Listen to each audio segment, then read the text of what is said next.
en vías de fomentar la conservación entre los visitantes y quienes lo acompañan en estos recorridos. Doctor, adelante, gracias por aceptar participar, bienvenido. No, pues al contrario, un gusto maestro, por la invitación, un gusto estar con ustedes en este grupo tan diverso, tan multinacional. La verdad es que es un gusto para mí poderles presentar esta charla, que es la primera vez que lo presento. No había tenido la oportunidad como de sistematizar esta experiencia interesante que estamos llevando a cabo aquí en Cuernavaca, Morelos, en el centro de México. Entonces, va a ser, por ahí si ven algunos errorcitos, una disculpa, es la primera vez que los estoy presentando, pero espero que les resulte interesante la charla. No sé si ya se ve adecuadamente la presentación. Sí. Listo. Genial. Bueno, pues bueno, esta presentación se basa en un curso en línea que desarrollé justo para tratar el tema de las barrancas de Morelos en especial. Aquí ocupan las barrancas varios municipios que son como un estado, un nivel, digamos, de organización política de segundo término. Los primeros son los municipios, luego los estados y luego la federación. Entonces, espero que les resulte interesante. Bueno, como pueden ver, esta es una imagen muy interesante, la verdad es que me gusta mucho porque ejemplifica la diversidad del territorio, ¿no? Tenemos un conjunto de barrancas que son todos estos que se pueden ver en esta parte, en la parte más baja de la imagen. Esta parte un poquito más fragmentada, como más pixeleada, es la ciudad de Cuernavaca. Y bueno, aquí ya vamos a ver los volcanes representativos del centro de México, el Popocatépetl y el Iztaccíhuatl al fondo. Entonces, es parte de lo que vamos a estar platicando. Bueno, nosotros les llamamos barrancas y estos se definen como unas depresiones geográficas que presentan hendiduras que sirven de refugio para la fauna silvestre.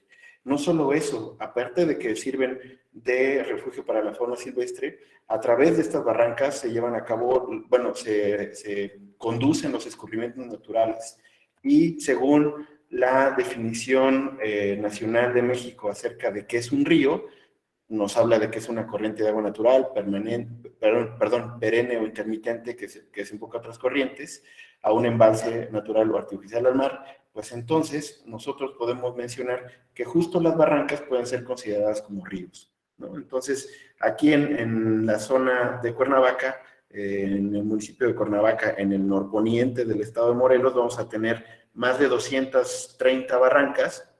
Y a mí me gusta mencionarlo, aunque sé que podría ser una simplificación, pero podría ser considerado también como el municipio de los 200 ríos, ¿no? Y bueno, hablar de barrancas tiene que hablar, se asume directamente que son diversas, ¿no? Cuando hablamos de barrancas estamos hablando de diversidad en todos sentidos, en tanto las condiciones del terreno, del territorio, de los actores que están participando en ellas, de la diversidad de flora, de la diversidad de fauna, de todo tipo de diversidad vamos a tener en un territorio relativamente pequeño, vamos a tener una diversidad muy, muy grande, ¿no? Entonces, esta misma diversidad de las personas que están interactuando en las barrancas también se aplica en las percepciones que tienen las personas que viven dentro. Algunas personas van a percibir, por ejemplo, que en esta imagen que les estoy señalando es precisamente una barranca, que podemos ver que puede ser como una depresión bastante, no muy profunda, pero también va a ser considerado esto, que vemos que parece más como un pequeño riachuelo, y esta última, la barranca Los Sabinos, vamos a ver que también se le puede denominar barranca. Entonces, las personas que están incidiendo en el territorio precisamente van a tener percepciones diferentes, ¿no? Y esto va a ser una condición que va a estar influyendo en sus actitudes y en sus acciones que realiza en el territorio, ¿no? Entonces, esto es un ejemplo más acerca de cómo, de las diversas maneras que se le puede denominar barranca. Entonces vamos a tener que pueden ser más como ríos, cascadas. Ahora también es un tema muy importante mencionarlo, vamos a tener una buena superficie, pues que va a estar, digamos, poblada. Vamos a tener bastante distribución poblacional en la parte de las lomas, le decimos nosotros, a las partes más altas o más altas de las barrancas, ¿no? Entonces son las lomas y ya en la parte de abajo también se le puede denominar la barranca. Entonces, este es algo interesante, este es digamos, el emblema de la ciudad, es el Salto de San Antón, se le denomina, que ahorita vamos a hablar de su complejidad, pero sí me gustaría que vayan más o menos entendiendo la diversidad que existe tanto en el término y las percepciones que puede tener la gente acerca de una barranca, ¿no? Entonces, si lo vemos ya, digamos, ya en un modelo digital de elevación, vamos a ver que esta es la zona de las barrancas, vamos a tener las partes más altas en el eje neovolcánico del centro del país, del centro de México, y esta parte que se ve un poquito más como rayada, por así decirlo, son la zona de las barrancas, ¿no? Entonces, y esta parte va a ser la ciudad. Entonces vamos a ver que tenemos una pendiente bastante pronunciada y eso va a tener que ver también con mucho el recorrido de los ríos, las precipitaciones y cómo se va a ir conduciendo el agua. Entonces todo lo que hagamos, digamos, en las partes altas, contaminación, liberación de desagües, de drenajes, pues van a ir impactando en las partes más bajas, que eso le vamos a entrar en un momento más. Si vemos esta imagen de la izquierda, pues vamos a ver justamente digamos, como un zoom hacia las barrancas y vamos a ver parte de estas 200, 230, por ahí algunos autores dicen que son menos, otros autores dicen que son más. Todo depende cómo definas la barranca, ¿no?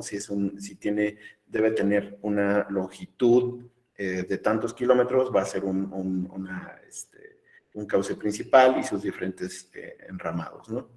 Entonces, podemos ver que justo estas barrancas forman parte, una autora le dice que si Cuernavaca fuera como un corazón, o sea, viéndolo con mucho romanticismo, en la parte izquierda va a ser la zona de las barrancas y la parte derecha va a ser la zona que está ya poblada, ¿no? La zona urbana, por así decirlo, que ya, digamos, está sobre las barrancas de esta parte central. Entonces, bueno, y fueron formados por procesos de vulcanismo, de cataclismos, erosión del agua, y están todo el tiempo activas, ¿no? O sea, están todo el tiempo cambiantes, ¿no? Como nosotros mismos que estamos cambiando todo el tiempo, pues las barrancas es igual, ¿no? El mismo proceso de los arroyos que van corriendo en las partes más bajas, en las partes de sus cauces, que van erosionando, ¿no? Son procesos que no son perceptibles a simple vista, pero ya con una escala mayor de tiempo será muy visible que van horadando cada vez más las barrancas, van haciendo cada vez más profundas.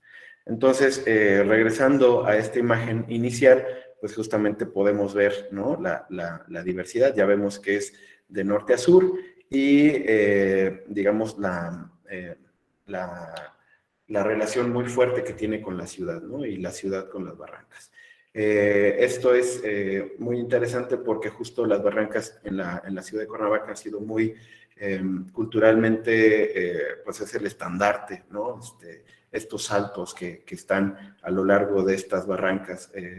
Hay datos y comentarios de la gente que todavía se acuerda que en estas zonas había cangrejos, algunos dicen que había nutrias, y la relación cultural también, ¿no? Aquí se echaban unos clavados, algunos valientes hace ya algunos años, ¿no? Haciendo otro zoom todavía más, me gusta esta imagen porque justo podemos ver la diversidad en cuanto al territorio, los nombres que van a tener cada una de las barrancas, también es algo interesante.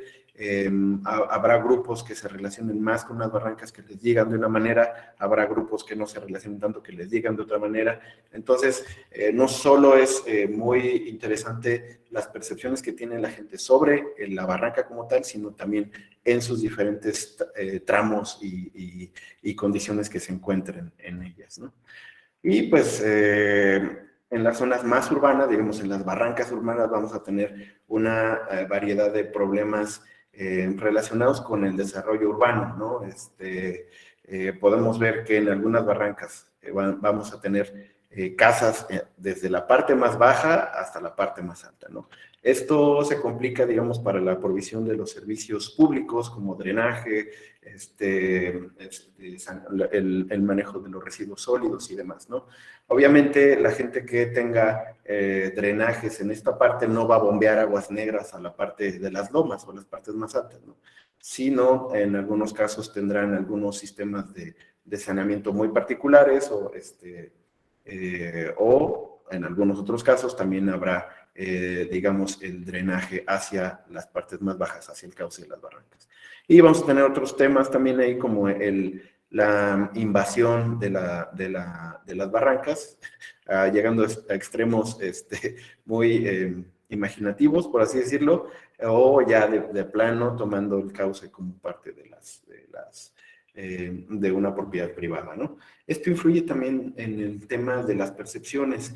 Hay varios estudios que hablan acerca de que las barrancas son reconocidas como zonas peligrosas en cuanto a que te vayas a caer o en cuanto a que te vayan a asaltar o que vaya a haber algunas personas que no tengan buenas intenciones ahí dentro, ¿no? Entonces, esta es una imagen de un ejercicio que hicimos con jóvenes de educación media, en donde relacionaban la barranca con tala, pero también con contaminación y otras cosas muy negativas que no voy a mencionar en este momento. Entonces, en cuanto a la vegetación, en las partes altas vamos a tener bosques de pino, bosques de encino, que va a estar muy relacionado con los llamados bosques templados, pero también con unos bosques que son muy húmedos y son reconocidos como unos de los más biodiversos del país y del planeta, ¿no? También vamos a tener ya en las partes más bajas zonas con selva baja caducifolia, que una de sus características principales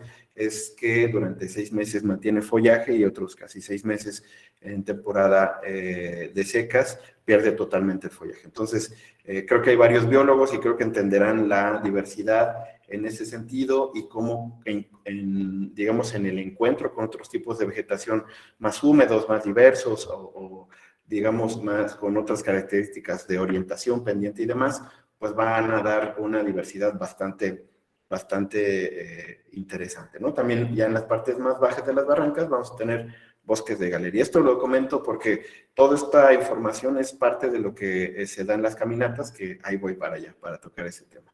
Entonces, esta zona de las barrancas han tenido un uso bastante fuerte durante muchos años. Se rumora que en estas partes que se ven ya, digamos, como aquí, sin vegetación, fueron utilizadas estas selvas bajas para el uso en algunos ingenios azucareros, ya hace más de 100 años.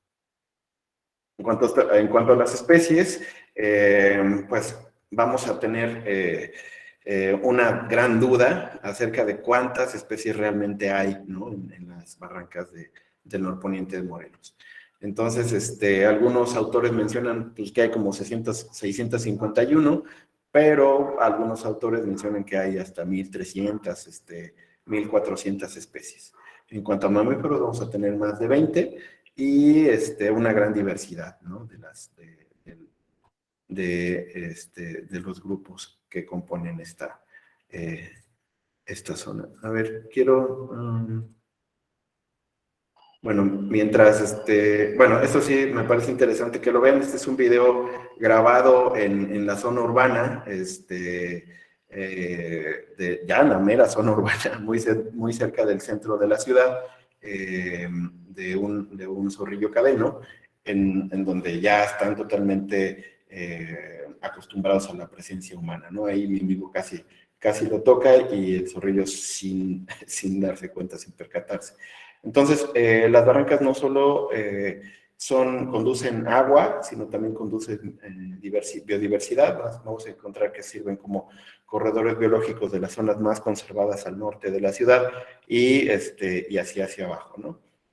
Entonces, al norte de la ciudad vamos a encontrar venados cola blanca, coyotes, una especie que se llama gallinitas de monte, que es también una de las especies prioritarias para la conservación. Ya en la zona de las barrancas, ya digamos, ya en el cauce, vamos a encontrar cacomisles, zorrillos, mapaches, y demás, ¿no? Tejones y demás. Entonces, ese nada más era para que vieran ahí el amigo que no tiene ningún temor de la mano del humano, ¿no? Ay, me estoy pasando.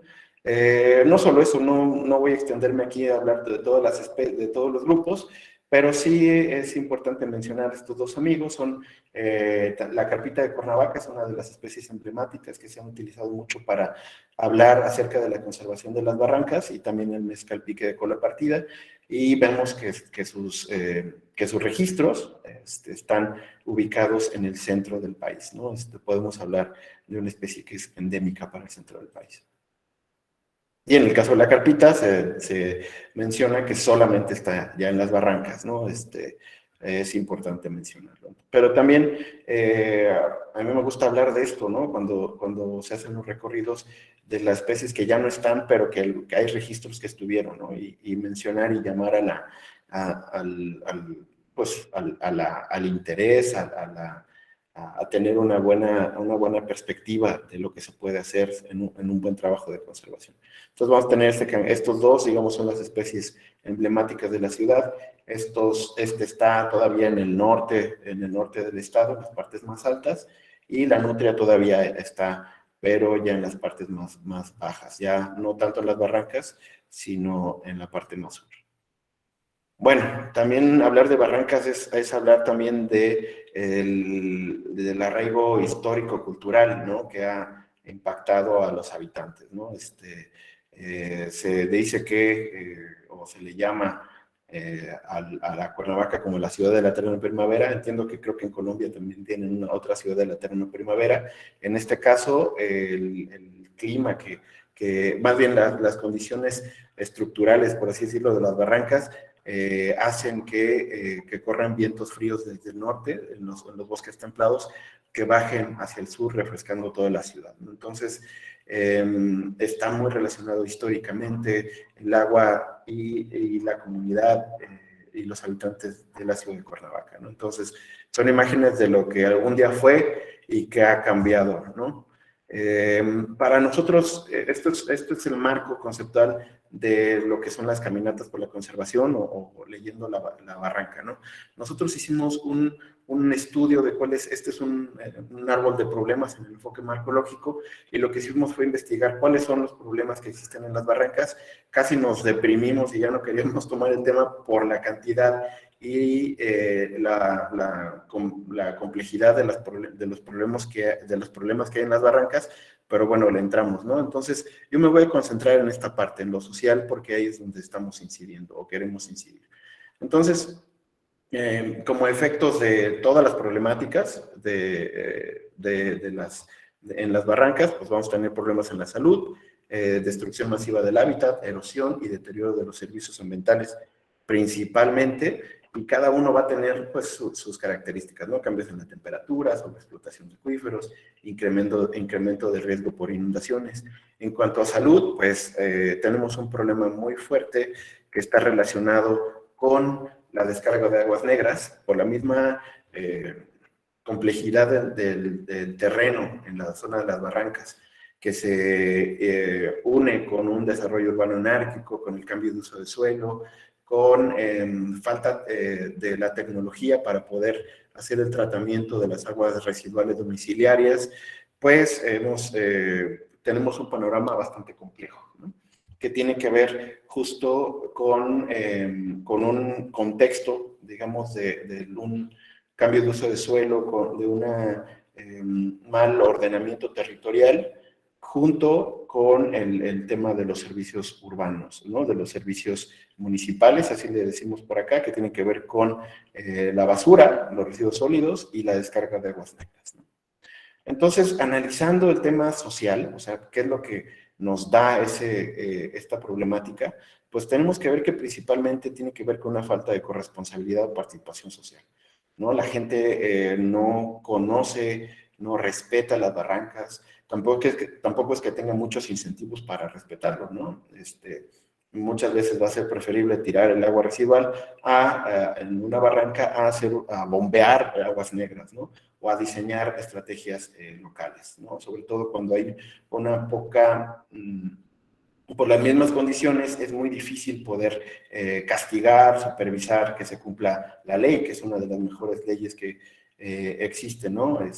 Mucho se dice que tenemos muy buenas leyes, pero en la aplicación es complicado. Aquí es más complicado por las condiciones de los terrenos, ¿no? Entonces tiene que ver mucho con desconocimiento, falta de cultura, falta de información, el mismo desinterés.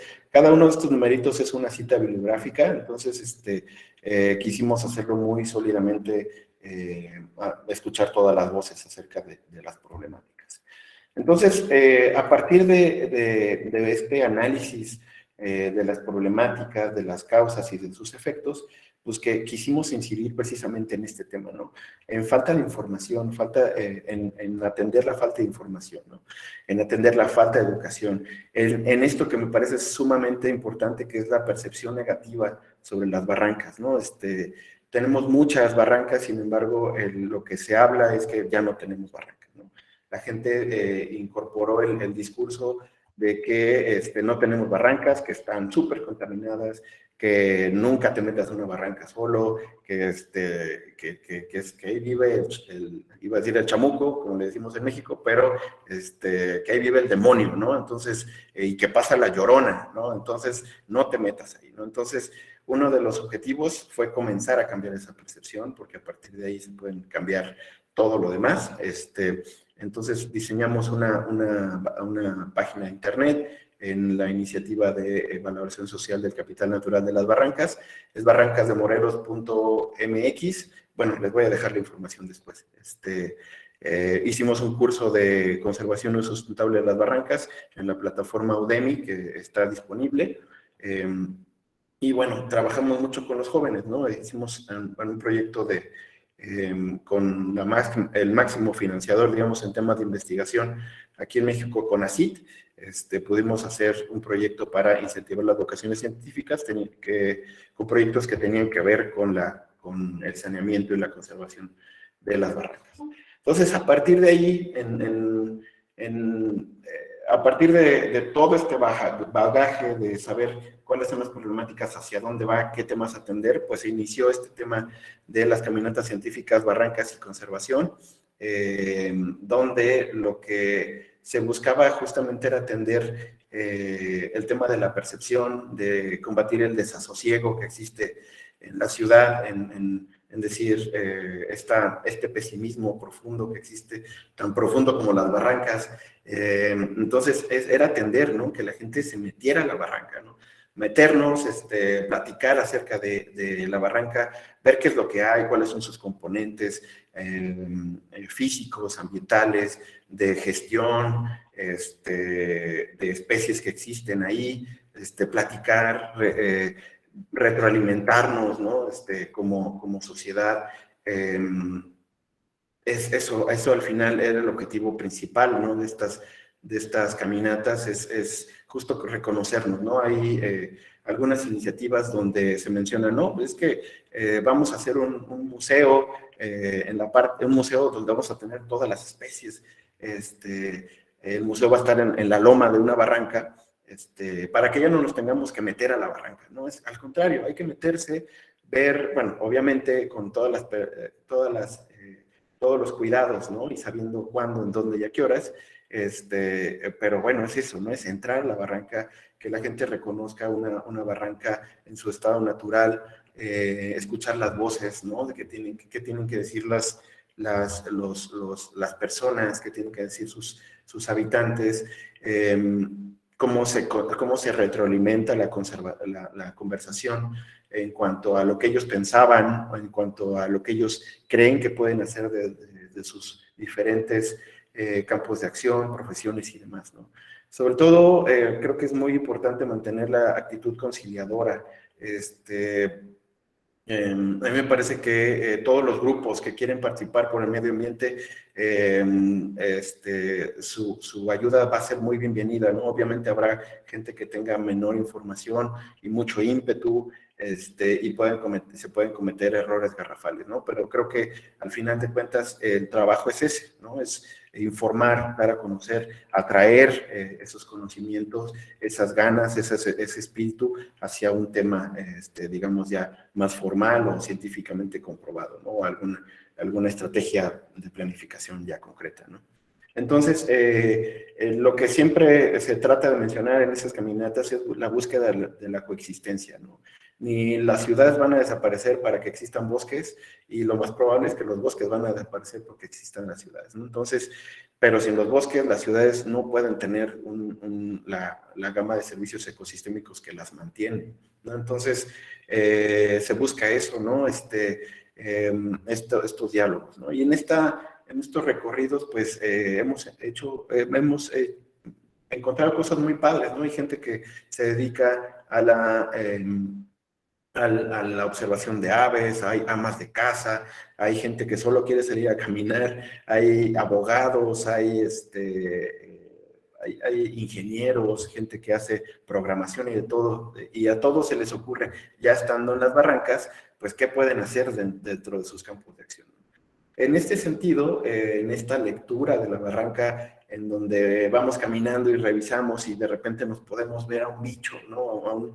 A una especie en particular, ¿no? Una serpiente. Bueno, ahí lo que se trata es de platicarles, y es que me la sé, porque no sé todas las especies que existen dentro de las barrancas, pero darles a conocer por lo menos las generalidades de qué especie es, posiblemente cómo se llame, cuál es su papel en los ecosistemas, ¿no? Y la gente lo observa, ¿no? Lo vive, lo experimenta directamente, ¿no? Entonces, eso puede ayudar muchísimo en la cuestión de no solo cambiar las percepciones, sino también aumentar el conocimiento desde una experiencia vivencial, ¿no? En el territorio, en este complicado contexto, ¿no? Que se encuentra en las barrancas, ¿no? Entonces, a partir de ahí, pues se han desarrollado algunas iniciativas de divulgación con las especies que nos hemos ido encontrando. Obviamente la nutria no la encontramos, pero bueno, era como generar esa expectativa, ¿no? De que, órale, ¿no? Yo me acuerdo de que mis abuelos decían que había nutrias, ¿no? ¿A poco hay en esta zona que yo pensé que vivía el diablo ahí, ¿no? Órale, que es algo muy interesante, ¿no? Y entonces, se han diseñado recientemente algunos videos aquí con la Carpita de Cuernavaca, que unos buenos biólogos nos ayudaron a generar datos, ¿no? E imágenes.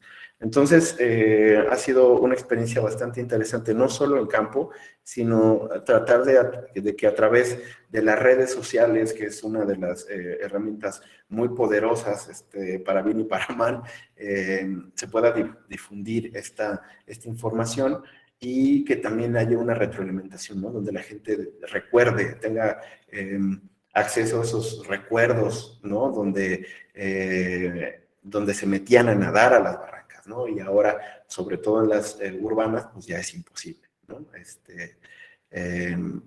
Eso es, digamos, una de las temas que es muy, muy relevante, ¿no? Y también este tipo de infografías donde se habla ya de una barranca en particular, ¿no? Donde la gente se relaciona más con ella. Entonces, quería comentárselos, quería compartirlo. Esto es una de los más recientes hallazgos. La encontramos en la caminata de hace 15 días, esta ranita de hojarasca, mide menos de 5 centímetros, parece que va a ser un nuevo registro para Morelos, para nuestro estado. Entonces, el que la gente esté allí, ¿no? Se percate, que tenga la adecuada contención, también la adecuada información, eso permite que tenga una aproximación hacia su mismo territorio diferente, ¿no? Que lo pueda utilizar desde un tema de educación ambiental, pero también de un reconocimiento de pertenencia, ¿no?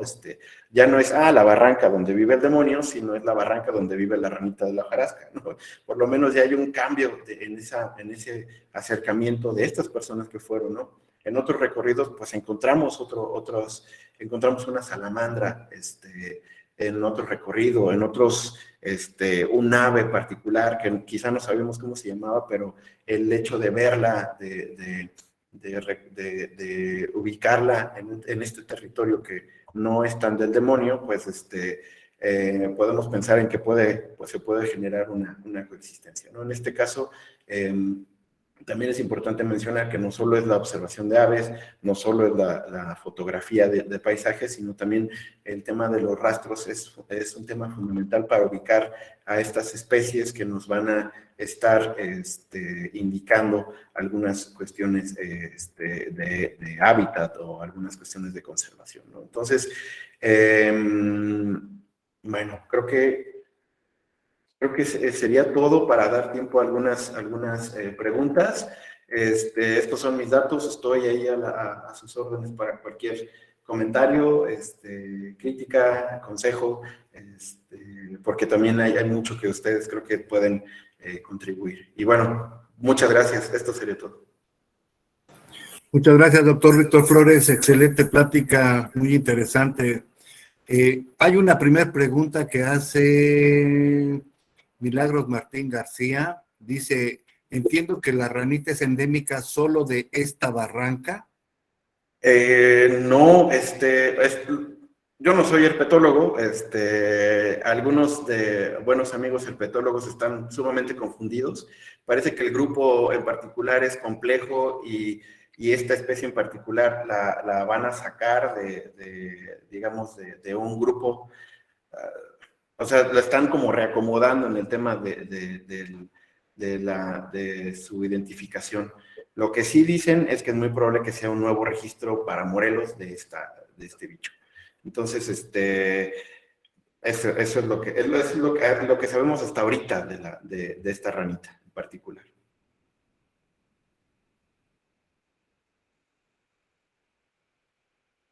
Verónica Aguilar, adelante. Perdón, es que está el nombre de Verónica, pero... Perdón, es Marcelo, pero está en la computadora de su esposa. Adelante. Sí, porque la mía no hubo manera de arreglar el asunto de la cámara. Bueno, muy rápido, primero felicitar a Víctor por el trabajo.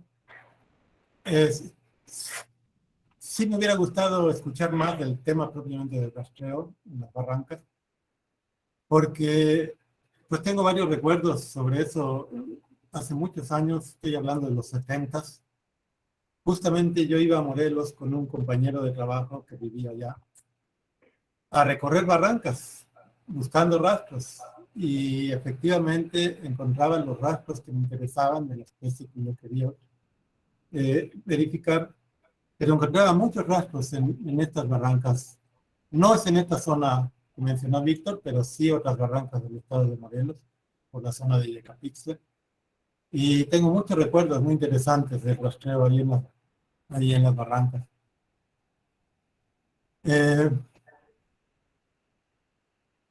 Una cosa también muy interesante que no le escuché a Víctor es que en esta parte de Morelos las barrancas son corredores naturales para muchas especies. Máximo que las partes altas, las partes alrededor de las barrancas, en muchos casos ya están deteriorados o están urbanizados, como lo mostró Víctor, pero las barrancas siguen funcionando como corredores y eso ha permitido situaciones muy interesantes, como yo observé en las barrancas cerca de la zona de Huitzilac, que esas barrancas han permitido que las chachalacas, la Hortalis paliocéfala, que típicamente es de bosque tropical seco, en esa zona sube hasta más de los 2.500 metros de altitud, hasta el bosque mesófilo, y ocupa prácticamente el nicho ecológico que en otras regiones de mesófilo lo ocuparía Penelope purpurascens, la cojolita. Es muy interesante la importancia de las barrancas como corredores naturales para muchas especies. Y ya nada más por último, una acotación muy breve, Víctor, para que lo tengas en cuenta. El video que era muy divertido del zorrillo, pero no es Conepatus, es Nefitis macrur, sin duda. ¿no? 100% seguro, es notísimo puro. Pero es una especie muy variable y siempre cuando hay individuos que tienen el lomo blanco se presta confusión, pero sí es una noticia. Saludos a todos, aquí estamos. No, pues muchas gracias. Gracias, Marcelo. Rebeca Flores Vega comenta, otra de las problemáticas que hay en las barrancas es la fauna doméstica, perros, gatos, atacan fauna silvestre. Ojalá se platique sobre esto con los habitantes aledaños. ¿Qué nos puede comentar, doctor Flores? Sí, no, primero agradecer al maestro Marcelo, qué gusto escucharlo, sí, haré las correcciones necesarias y efectivamente justo el tema de los corredores biológicos, los corredores que ocupan la fauna es muy interesante, de hecho llegan hasta las zonas urbanas, ¿no? Tropas, ¿no? De mapaches inclusive, ¿no? De cuatís, entonces es muy, muy interesante mantenerlo así en zonas. Ya en las barrancas urbanas, efectivamente es un tema de los perros y gatos, sobre todo, son un componente que sí dificulta mucho la conservación en este caso, de estos mamíferos y de las aves.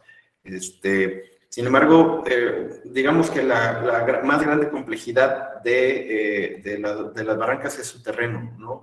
Si bien pudiéramos tener algún lineamiento administrativo, legal, de que se debe hacer cierta o tal cosa, o que recomendar a los vecinos de hacer algo, es muy difícil que se pueda observar que se está realizando esta actividad, ¿no? Entonces, por eso yo confío mucho en el tema de que se debe desde el convencimiento, del cambio de percepciones, de trabajar con la gente que quiera, que tenga ganas de trabajar, que le interese la conservación, a partir de ellas, porque no se puede supervisar, no se puede castigar. Inclusive un tema interesante, un estudio que hubo, un artículo científico que hubo, se menciona que las autoridades municipales no tienen, digamos, o sea, están en una posición compleja porque no tienen los recursos económicos, administrativos, de personal, pero en algunos casos tenían en ese momento del estudio muy pocas capacidades para realizar alianzas, para realizar esfuerzos en conjunto, ¿no? Entonces, a partir de eso, pues es mucho del trabajo con las comunidades, ¿no? Con las personas, y no tanto las comunidades alejadas, sino la gente de la ciudad, ¿no? Que está ya inmersa dentro de las barrancas. Gracias, doctor. Anorak Sosa Vanegas también quiere hacer un comentario. Adelante. Bueno, muchas gracias, buenos días. Pues la pregunta es sobre todo porque como en las caminatas científicas van diferentes tipos de personas de diferentes profesiones o de diferentes tipos de trabajos, es la caminata, ¿qué tanto puede durar para una persona que no esté acostumbrada a caminar tanto? Y pues, ¿cuánto es el recorrido? ¿Hasta cuánto se aguanta un tipo de persona de esto? Y no, básicamente es. Muchas gracias. Gracias, sí, yo elegí una sección de una barranca muy, muy sencilla, o sea, es planita, podemos llevar niños, dependiendo del interés, de las preguntas que tenga la gente, la caminata puede durar hasta 6 horas, ¿no? Regularmente duran 4 horas, muy tranquilos, sin un desgaste muy fuerte de las personas, han ido personas mayores de edad, no hay ningún problema. Entonces, va a depender mucho, ¿no? Del paso que quieran llevar. Uno percibe, ¿no? De repente tienen mucha prisa, de repente van muy tranquilos, entonces a ese ritmo se pueden ir llevando, ¿no? A mí me gustó mucho, me gusta mucho esa barranca porque justo en cuestiones de seguridad, por así decirlo, o sea, solamente tienen entrada en coche. Entonces, se han hecho alianzas con las personas que viven allí, con algunas iniciativas de unos restaurantes que hay ahí, entonces nos sentimos protegidos, que también ese es otro tema relevante. Muchas gracias, doctor Víctor Flores. Yo tengo una pregunta de los diversos grupos que ha guiado a la barranca. ¿Cuál es la percepción al final de los recorridos de estos grupos sobre el recorrido mismo? lo que vieron, lo que encontraron, lo que se les comentó. Pues es muy padre, o sea, todos acabamos felices, ¿no? Llegamos a un punto donde podemos ver un salto, entonces es como el punto culminante de la caminata, donde la gente, yo percibo un cambio de la percepción de, esto es una barranca, ¿no? Muchas veces la percepción que existe de las barrancas es la que te da pasar en el coche por el puente y ver, mira qué bonito se ve esos árboles, pero ya estar dentro, encontrarse algún animal, ver, reconocer una especie, reconocerse como equipo, reconocer la complejidad, ¿no? Porque no solo es, digamos, biológica o de paisajes, sino también es mucho de la gestión territorial. En algunos puntos de las barrancas hay lo que algunos autores mencionan como una confluencia de competencias. O sea, que en una misma zona, en una misma área relativamente pequeña, inciden tres órdenes de gobierno y aparte los ejidales, los comunales, regímenes de propiedad social, áreas protegidas y demás, ¿no? Entonces, yo creo que la gente se va feliz de la experiencia de estar en un lugar tan bello, pero también se van con la idea de que es complejo y de que pueden hacer algo. Creo que en ese sentido, creo que se cumple el objetivo de poder combatir la desesperanza, ¿no? Porque sí salen como interesados en hacer algo, ¿no? Eso es lo que a mí me parece interesante, ¿no? Y es todo, es el paisaje, las huellas que nos podemos encontrar, que como es una barranca que es muy caminada, pues no encontramos muchas, pero bueno, la idea es que todo el paquete, digamos, hace que las personas salgan como muy interesadas, ¿no? Que eso es a lo que íbamos, ¿no? A través de este análisis que se pudo hacer en el marco lógico, ¿no? Que es entender que sin el tema social, sin el tema social está el administrativo, el económico, el legal, pero sin el tema social no se puede detonar todo lo demás, ¿no? Y uno de los temas sociales más fuertes era el desinterés, el desapego, la falta de información, ¿no? Entonces estamos atendiendo esa parte, esperando que podamos trabajar en las demás. Muchas gracias, doctor Víctor Flores. Excelente presentación. Algún día tendremos la oportunidad de hacer un recorrido y si se da una visita el jefe Marcelo Aranda por acá otra vez. Encantado. Estuvo un tiempo radicando en Cuernavaca, pues sería más importante y están todos invitados también que puedan asistir. Ahí se las platicaremos cuándo sería y cómo. Vamos a subir el link ahorita de las preguntas de la charla del doctor Víctor Flores. Sí, Rebeca, sí los vamos a invitar a todos, no tengan preocupación. Y les vamos a dar unos 3-4 minutos para que la respondan. Antes de empezar ya con la presentación de Juan Carlos Quintana, a quien le pedimos que de una vez tenga ya preparado su presentación para iniciar. Suerte en la respuesta.